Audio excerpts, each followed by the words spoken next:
전국에서 가장 많은 돼지를 키우는 충남 홍성의 양동 농가에 아프리카 돼지열병 의심 신고가 음성으로 판정됐습니다. 아프리카 돼지열병이 전국 최대 양돈 단지를 비껴가긴 했지만 아직까지는 안심할 수 있는 단계는 아닌 것으로 보입니다.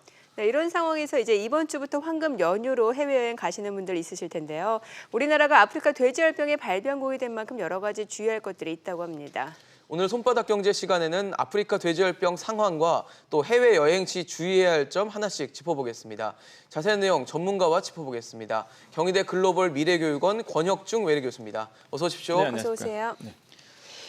교수님, 그래도 좀 다행입니다. 아프리카 돼지열병 의심 신고가 충남까지 들어오면서 이거 충남까지 가는 거 아니야 했었는데 다행히 음성 판정이 났네요. 네, 그렇습니다. 어제 밤에, 그러니까 그저께 밤이었죠. 예. 토요일 날 밤에 사실 홍성군에서 의심 신고가 접수가 됐어요. 그러니까 뭐냐면은 사실 도축장에서 19마리가 폐사했거든요.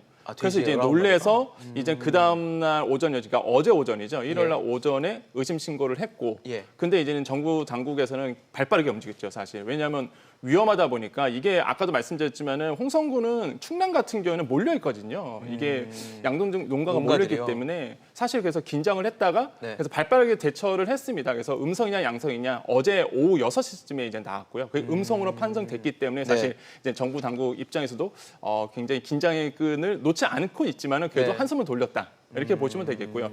결론적으로 보면은 발병 농장은 지금까지 총 9곳입니다. 예. 이제 17일 날 말 그대로 이제 파주에서 시작으로 해서 지금 현재 뭐 인천, 강화라든지 아니면 김포까지 번진 상태다라고 보시면 되겠습니다. 네. 자, 우선 뭐 이번 주말에는 추가적인 아프리카 돼지열병 확진 소식은 없었습니다만은 아직까지 감염 경로가 밝혀지지 않고 있기 때문에 계속해서 확실한 대비가 좀 필요해 보입니다. 저희가 전문가 연결해서 자세한 이야기를 좀 들어보도록 하죠. 연암대 송준익 교수입니다. 안녕하세요. 예, 안녕하십니까. 이남대 송준익 교수입니다. 네, 교수님, 그 충남 홍성군에서 음성 판정이 나오면서 일단 주말 동안에는 추가적인 발생은 없었습니다. 그래도 예. 안심할 수 있는 상황이다라고 보긴 좀 어렵겠죠. 예, 돼지열병 바이러스 잠복 기간이 2, 3주이므로 이번 주가 최대 고비라고 할 수 있으므로 아직 안심할 단계는 아닙니다. 네. 17일 이제 처음 발생한 돼지열병입니다. 이게 도대체 어떻게 감염이 됐는지 감염원 그리고 감염 경로도 아직도 파악이 안 되고 있는데 원래 이렇게 파악이 좀 어려운 겁니까? 예, 돼지열병은 아프리카에서 발생한 신종 바이러스이기 때문에 단백질 배양 종류가 많고 특히 유럽에서도 현재까지는 멧돼지에 한 전염 오염으로 파악하고 있는 실정입니다. 아, 예. 사실 정부, 그러니까 환경부는 이 바이러스가 북한에서 이 하천을 통해서 내려왔을 것이다라고 하면서 추가 조사에 좀 착수를 했는데 이렇게 하천에서 통해서 왔을 가능성은 좀 어느 정도라고 보십니까?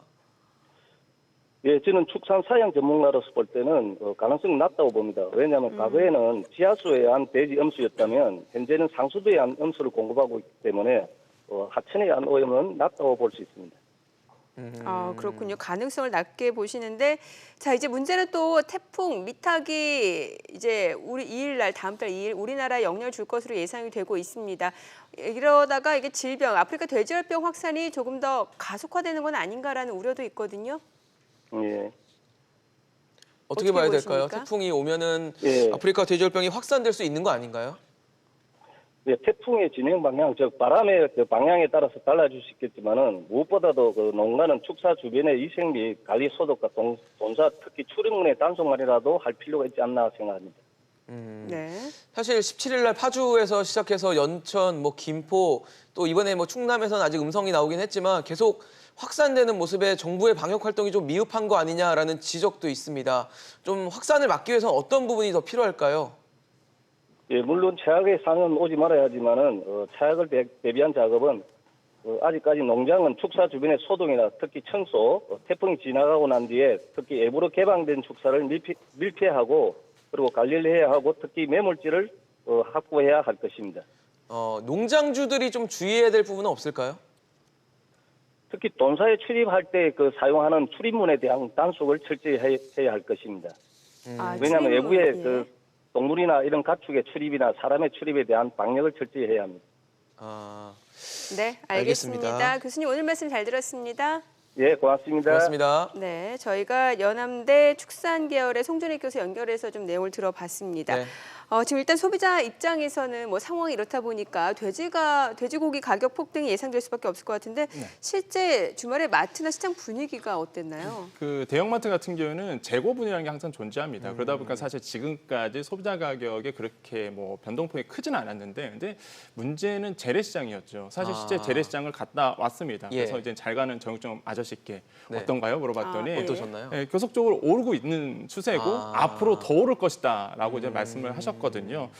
실제 그렇습니다. 한국농촌경제연구원이 이번에 이제 축산관측 10월호를 냈는데 예. 거기에 의하면은요 살처분이 계속되고 있기 때문에 앞으로 돼지고기 가격은 오를 가능성이 크다라고 보고 있고요. 뭐 도매 가격이 킬로그램당 4,000원에서 4,200원 정도 형성될 것이다 보고 있는데 그러니까 지난해 그러니까 전년 동월 대비해서 본다면은 이게 그 당시에는 3,911원이었거든요. 네네. 이거보다는 이제 많이 좀 뛰는 이제는 가격이다 이렇게 보시면 되겠습니다. 예.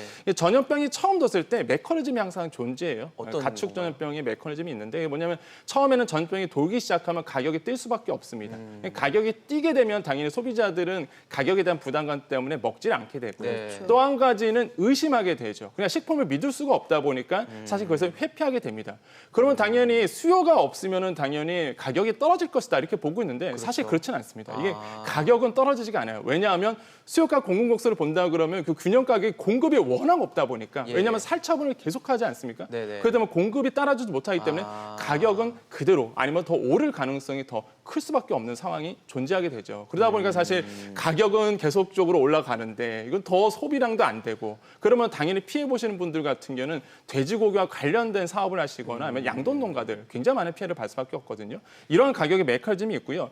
대표적인 게 이게 중국 사례를 보시면 되겠습니다. 딱 1년 전이었거든요. 예. 중국에서 먼저 발병을 했죠. 그렇죠. 그 당시와의 가격 비교를 해보면 1년 만에 돼지고기, 그러니까 중국 시장에서 돼지고기가 82%나 올랐습니다. 그 정도로 공급이 안 되는 거죠. 수요는 꾸준하게 있거든요. 왜냐하면 돼지고기는 요리에 안 들어갈 수가 없기 때문에 수요는 꾸준한데 공급이 안 되다 보니까 가격이 뛸 수밖에 없다. 아무리 수입을 해도 못 따라가는 거죠. 그래서 이 정도의 메커니즘이 지금 우리나라에서 벌어질 가능성이 매우 크다라고 볼 수 있습니다. 그럼 예. 사실 지금 상황에서는 저희가 소비자 가격을 걱정을 많이 하는데 네네. 실제로 봤을 때는 뭐 외식 가격이라든지 네네. 아니면 소비자에게 진짜 직접적으로 미치는 영향 또 식품업계 네. 이렇게 좀 전반적으로 피해가 커질 수도 있다라고 우려를 할 수밖에 없겠네요. 그렇죠. 아무래도 재고분이 지금 대형마트 쪽이나 아니면 유통 쪽에서 보면 재고분이 거의 이제 소진이 다 됐기 때문에 네. 사실 돼지고기 가격은 앞으로 이제 오를 것이다 이렇게 생각을 하고 있겠고 실제 이러다 보니까 대체제를 많이 찾게 되죠. 그렇죠. 그러니까 유통 쪽에서는 아무래도 대체적으로서의 수입산 쇠고기 아니면 닭고기. 전형적인 어떤 대체제가 닭고기 아니겠습니까? 네. 이런 쪽에서 아마 많은 분들이 찾고 있는데 실제로 통계를 봤더니 예. 매출로 보자면 돼지고기가 지난주보다는 한 9% 정도 매출이 감소가 됐습니다. 대형마트에서. 그 안 정도로 산다는 얘기네요. 안 찾았죠. 그다음에 대신에 보면 대체제를 많이 찾았습니다. 쇠고기 같은 경우는 수입산 쇠고기는 22%나 매출이 올랐고요. 닭고기 같은 경우는 26%나 매출이 올랐거든요. 그냥 그 정도로 많은 소비자들이 이제는 대체제를 찾고 있다. 근데 문제는 소비 심리입니다. 이게 공급 같은 경우는 사실 뭐 어미돼지를 많이 수입해둔다든지 아니면 공급은 좀 맞춰줄 수가 있겠는데 네. 소비 심리라는 게 한 번 이게 거부하게 꺾이면, 되면은 네. 이게 회복되기가 되게 힘들어요. 대표적인 사례가 제가 추석날 이제 선물 세트로 돼지산, 그러니까 독일산 돼지고기 네네네. 프리미엄 돼지고기를 받았는데 그걸 어머니께 좀 선물해 드렸거든요. 네. 근데 저는 자식이 주면 되게 좋아할 줄 알았는데 그런 거 안 굉장히 좋아하시죠? 싫어했어요. 아 정말요? 예, 그러니까 왜 그런가 봤더니 이게 가정주부 입장에서는 가족들이 먹다 보니까 더 신경을 많이 이게 쓰시는군요, 신경을 쓸 수밖에 이게. 없는 거예요. 그러다 보니까 그렇게 그러니까 돼지고기를 아예 그 식탁에 내놓지는 않으시더라고요. 가족들이 그래도 모였을 때. 제주도 흑돼지 정도면 괜찮지 않을까요? 그러니까 이제는 근데 소비 심리를 봤을 때 돼지고기는 좀 위험하다.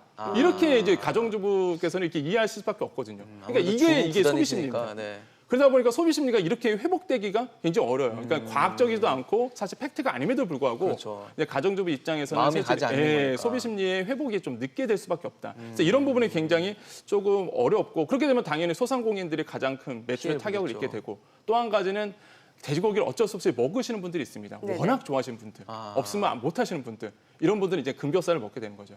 어쩔 수 없이 먹어야 되는데 수밖에 가격은 없겠네요. 뛰니까 이제 삼겹살이 금겹살이 비싼 되고 돈 주고 먹을 수밖에 네네 없는 그런 상황이 상황이겠네요. 이제 벌어질 수밖에 없다라고 봅니다. 네. 특히 이제 이번 주가 10월 네. 3일 개천절이 있고 네, 징검다리 이게 연휴더라고요. 목요일이다 보니까 이제 금요일날 휴가 내시는 분들도 많고 그러면 이제 연휴가 좀 길어지잖아요. 네. 그래서 네네. 해외여행 가시는 분들이 많으실 수밖에 없을 것 같은데 이게 우리나라가 아프리카 돼지열병 지금 발병국이 되면서 축산 가공품을 갖고 나가도 안 되고 또 해외에서 들어오는 것도 지금 많이 네네. 제한이 돼 있죠. 그러니까 제가 이 자리에서 예. 예전에 한번 소개시켜 드렸죠. 이제 뭐 돼지 열병이 발병구에서 가공식품이라든지 돼지고기를 수입하면 안 된다. 네. 신고 없이 갖고 오면 과태료 최대 1,000만 원까지 낸다라고 예. 말씀드렸는데 이제 그 반대가 됐습니다. 우리나라에서 갖고 나가면 이제는 그쪽에서 이제 벌금을 우리에게 먹이는. 아, 상대 국가에서요? 그렇죠. 상대 국가에서. 왜냐하면 우리나라는 이제 아까도 말씀드렸지만 ASF 발병국이 됐기 때문에 예. 절대적으로 상대국에서 벌금 우리나라가 위험한 거죠. 그렇죠. 대표적인 게 있습니다. 음식이 바로 라면이거든요. 라면이요. 라면입니다. 라면이 여기도 있네요. 이제는 나오죠. 라면과 볶음 고추장. 저도 해외 나갈 때 이제 입맛 때문에 사실 라면이나 볶음 고추장 많이 챙겨 그쵸. 가시거든요. 매콤한 거 찾으시니까. 네, 그런데 이거 안 됩니다, 이제는. 대표적인 사례가 대만이라고 볼 수 있겠는데 네. 대만 같은 경우에는 소량이라도 돼지고기가 들어가면 안 된다. 물론 당연히 ASF 발병국에서 갖고 오는 가공 음식이겠죠. 네. 거기에 소량이라도 돼지고기가 들어가는 거는 안 되기 때문에 사실 라면 스프 이거 들어갈 수밖에 없거든요. 그렇죠. 이 라면 스프도 안 된다고 아예 고지를 해놨습니다. 그렇기 때문에 절대 해외여행 갔을 때 라면 갖고 가면 안 된다고 보시면 되고 네. 과태료가 좀 세요. 한 번 적발되면 20만 대만 달러입니다. 20만 대만 달러인데 이게 우리나라 또 보면 770만 원. 최대 우리나라 돈은 3,800만 원까지 과태료 낼 수 있거든요. 3,800만 원. 네, 그러다 보니까 이거는 아예 그냥 안 갖고 나가셔야 돼요, 이거는. 예, 예, 그러네요. 그런 상황이 가다가 되고. 배보다 배꼽이 더 큰 상황이 될 수도 그러니까 있겠네요. 특히 뭐 대만뿐만 아니라 뭐 선진국 중심으로 미국이라든지 호주라든지 이런 나라에서는 ASF 발병국에서 갖고 나온 뭐 가공, 축산식품은 무조건 안 되는 걸로 돼 있기 때문에 네. 그러니까 아예 해외여행 나가실 때 그냥 마음 편히 나가시거나 아니면 즐기고 싶다면 아예 라면이나 볶음고추장이라든지 이제 가공식품 같은 경우 아예 그냥 안 갖고 나시는 게 먹을 걸 안 심리적으로 갖고 가야겠네요. 예, 아예 안 갖고 가시는 게 그냥 즐거운 여행의 아무튼 시작이다. 그러니까요. 이렇게 괜히 보시면 갖고 되겠습니다. 나갔다가 뭐 벌금 받고 이러면 기분 나쁘니까요. 예, 사실. 아니면은 벌금을 많이 못 낸다 그러면 이건 바로 그냥 출국이거든요. 아, 예, 바로 돌아야 내쫓기는군요. 됩니다. 그러면 여행도 이제 못 즐기게 되는 그러니까요. 거죠. 그러다 보니까 이런 점은 좀 주의를 하셔야 되겠다고 말씀드리겠습니다. 네, 알겠습니다. 오늘 권혁중 외래 교수와 이야기 나눠봤습니다. 잘 들었습니다. 고맙습니다. 네, 감사합니다.